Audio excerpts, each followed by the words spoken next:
माँ के बार बार मना करने के बाद भी एक दिन लोकेश के मामा ने अपनी बहन को मोबाइल फोन उपहार स्वरूप दे दिया। अब मोबाइल फोन हाथ में पकड़कर माँ उलझन में पड़ गई। उन्हें तो मोबाइल के बारे में कुछ भी पता नहीं था।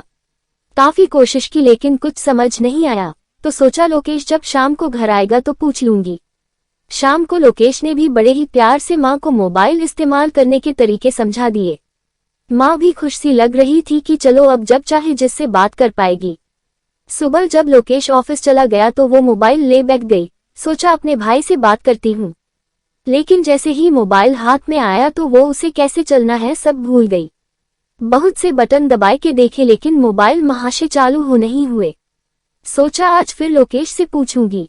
शाम को फिर लोकेश ने उन्हें समझा दिया और अभ्यास करने को कहा। अपने सामने सब बटनों के उपयोग भी बता दिए। मगर अगले दिन माँ ने जब मोबाइल हाथ में फिर पकड़ा तो वो चालू तो हो गया लेकिन वो फिर भूल गई कि नंबर कैसे मिलाएं।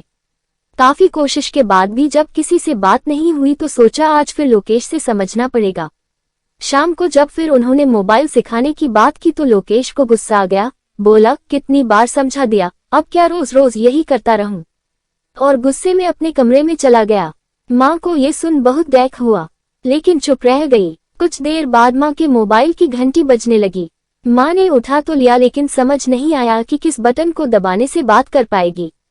काफी देर जब घंटी बजती रही तो लोकेश कमरे से निकला और माँ के हाथ से मोबाइल ले बात करने लगा। हेलो, लोकेश के मामा का फोन था। अरे मामा, तुमने मुझे कहाँ फंसा दिया। माँ दिन भर मेरा दिमाग खराब कर देती है। कितनी बार तो समझा दिया कि मोबाइल को कैसे इस्तेमाल करना है लेकिन उन्हें समझ ही नहीं आता। मामा ने भी हंसते हुए दोबारा समझने को कह दिया। मामा भांजे में बातचीत तो खत्म हो गई, फोन भी बंद हो गया। अभी लोकेश अपने कमरे में जाने को मुड़ा ही था कि माँ ने कहा, शाबाश बेटा शाबाश, अब मेरी नासमझी की बातें तुझे चुभती है। 2 बार मोबाइल के बारे में बताकर तू समझता है तू फंस गया और मामा से शिकायत करने लगा। जब तू छोटा था और बार बार गिरता था तो मैंने तो हमेशा ही प्यार से चलना सिखाया, कभी किसी से शिकायत नहीं की। हमेशा रात सोते हुए डर कर उठ जाता था तो हमेशा मैं ही तुझे दोबारा सुलाती थी लेकिन मैंने तो कभी नहीं सोचा कि मैं फंस गई। ये सब कह माँ की आंखों में आंसू आ गए। लोकेश तो हैरान सा मुंह फाड़े माँ को देख रहा था।